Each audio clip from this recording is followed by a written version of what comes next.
This is GovExec Daily, where we bring you the federal stories that really matter. It's October 7th, 2021. I'm Rosh Fortuné. Some of the hottest hotspots during the early part of the novel coronavirus pandemic in the U.S. were at prisons and jails. The Federal Bureau of Prisons had its own struggles with the pandemic in its facilities over those 18 months. As of this week, nearly 43,000 inmates and nearly 8,000 staff had recovered from the coronavirus, according to BOP data. There have also been 261 inmate deaths and 6 staff deaths. University of Texas lecturer and carceral systems expert Michelle Deitch spoke to our show in February about the concerns regarding COVID-19 spread in American prisons and jails. Prisons and jails, there's no bright line between our prisons and jails and our communities. So what's happening inside these facilities is spreading into the nearby communities. And, you've got staff that are coming and going. You've got people in custody who are released back into those communities. And so we're not keeping our communities safe either when the virus spreads. According to reporting from our guest today, President Joe Biden's federal vaccine mandate is being met with skepticism and criticism from federal prisons employees, prompting some to consider leaving their jobs at the agency. The agency's staffing had already been a concern before the pandemic, and the COVID-19 crisis has exacerbated these issues. With staff pushing against the vaccine mandate, a potential problem may be incoming. According to union officials representing BOP staff, there are concerns about the mandate that could lead up to 10 to 20% of BOP staff leaving the agency. Despite efforts from the Bureau of Prisons, hiring initiatives have not been fruitful. If more staff members get sick or leave the job, it could intensify the staffing issues or the pandemic spread. Courtney Bublé is a reporter for us here at Government Executive. After a short break, she'll join me to talk about the vaccine situation at the Bureau of Prisons and other pandemic news that she has been covering.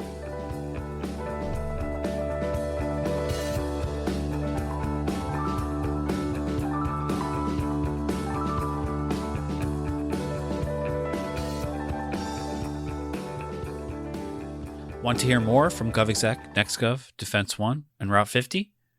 Tune in to our virtual events to hear interviews with government leaders about the most important topics today, including the federal workforce, health IT, artificial intelligence, 5G, and more. Visit govexec.com/events to learn more.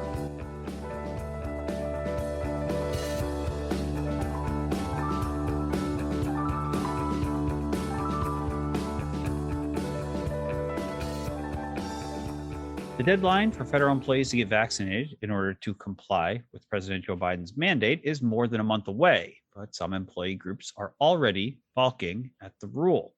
At the Bureau of Prisons, which is an agency ravaged by the COVID-19 pandemic, union officials have estimated that an already bad staffing situation may get much worse.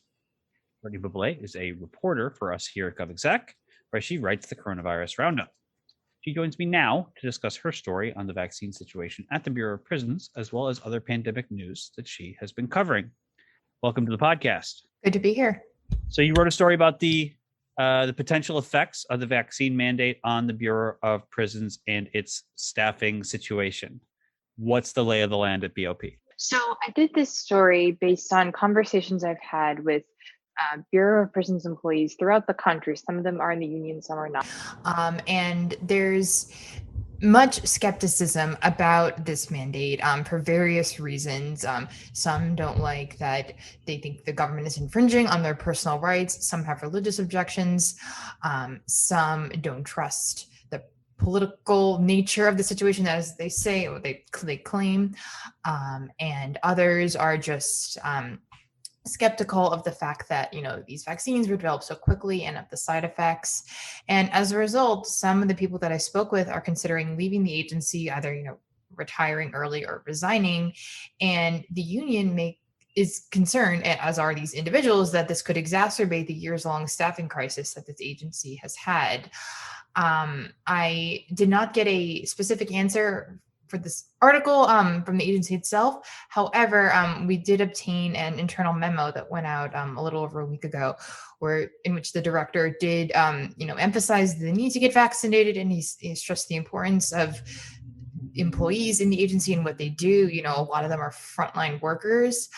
But according to the union that represents BOP employees, they told me this on Monday, that about 52% of BOP staff are vaccinated, which is a number the agency gave them. For inmates, it's a little bit higher. I should also note that almost everybody I spoke with said that they don't like that inmates aren't required to be vaccinated, but they are. They think that inmates have more rights in some senses than they do.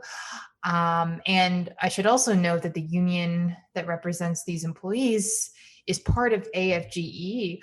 However, I obtained an email from them about 2 weeks ago at this point, maybe a little more, where they said that they're not ruling out the possibility of legal challenges. We haven't seen anything yet, but their parent agency, AFGE, said otherwise. So it's kind of an interesting dynamic. And I don't want to say that every BOP employee is against the mandate, but I did speak with enough people to, hear that these are vast concerns. And I also asked them about how their friends and colleagues at work feel, and they all claimed that they feel similarly.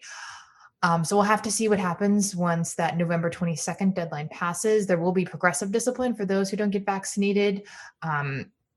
But we'll have to see if some of these people's actions or words line up with their actions, and they do wind up leaving.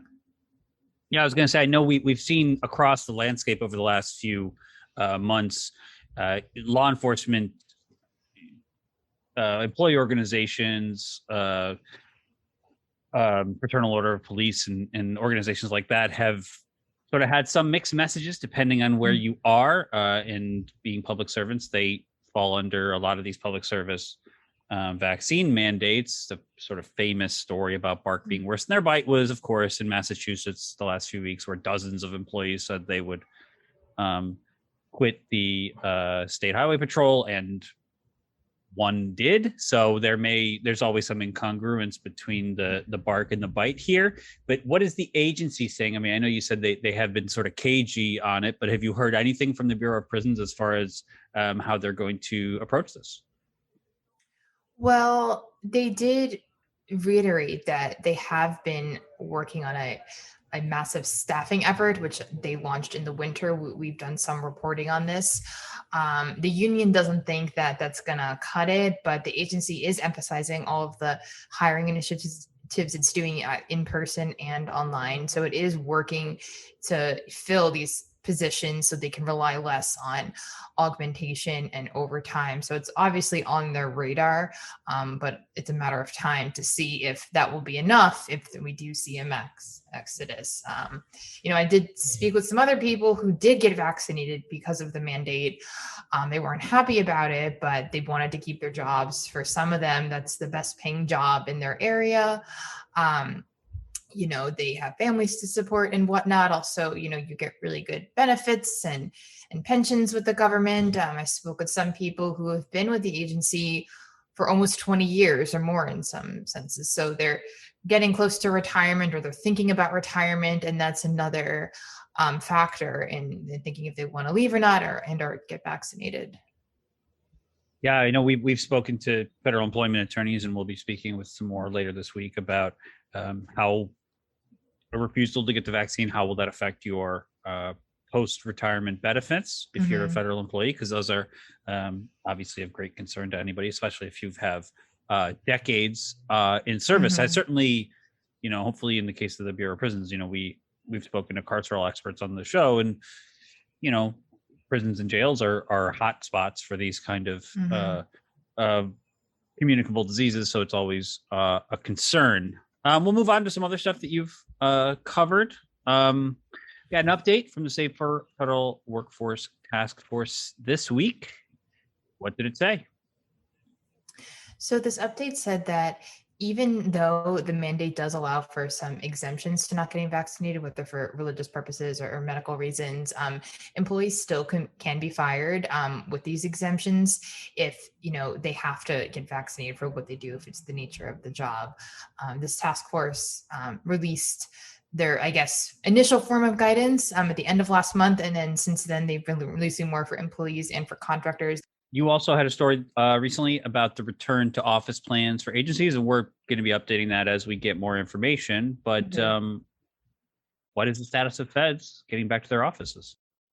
So it definitely varies. I reached out to all of the major agencies and I heard back from a decent amount. Some gave me a target date or a phase-in process, like an outline. Some did not. Some just gave a statement or just some refused to comment.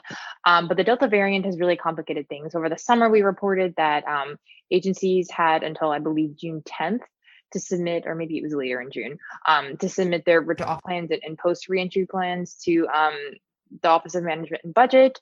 But it was late July that they were due. But around that time was when the Delta variant was really spreading in this country and was causing concern. Shortly after that, the CDC changed its guidance on mask wearing and mask use for even for vaccinated individuals. So everything is still in flux. Yeah, it really depends on the office, as we've seen. When at the beginning of the pandemic, we heard a lot about agency X or agency Y bringing people back or sending people home or telework, whatever, particularly in the early parts before the maximum telework memo. It really was location dependent and even, as you mentioned, office dependent.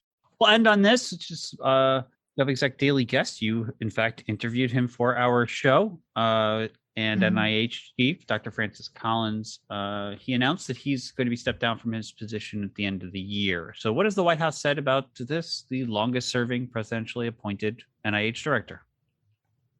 Yeah, he has served for 3 administrations, but has been with the agency for even longer, I believe 3 decades. And he has been such a big part of the pandemic response and particularly the vaccine development. We don't know yet who's going to replace him. The White House said they didn't have any updates at this time. But it's also noteworthy that it will likely be or potentially be that there'll be a vacancy for the NIH director, and we still don't have a nominee for FDA commissioner. Granted, Collins is stepping out at the end of the year, but there's been a lot of concern that there's not an FDA nominee. There is a very qualified acting commissioner. She's worked with the agency for a while, but as we've talked on the show many times about the issues of acting officials. We'll have to wait and see who's in the running. Yeah, I always have something to say about the Vacancies Act, so I will leave the listeners to comb through the archives about that. But needless to say, I'm not positive on acting officials, especially this deep into an administration. But in the meantime, Courtney, thanks so much for being on the show with us. Of course, anytime.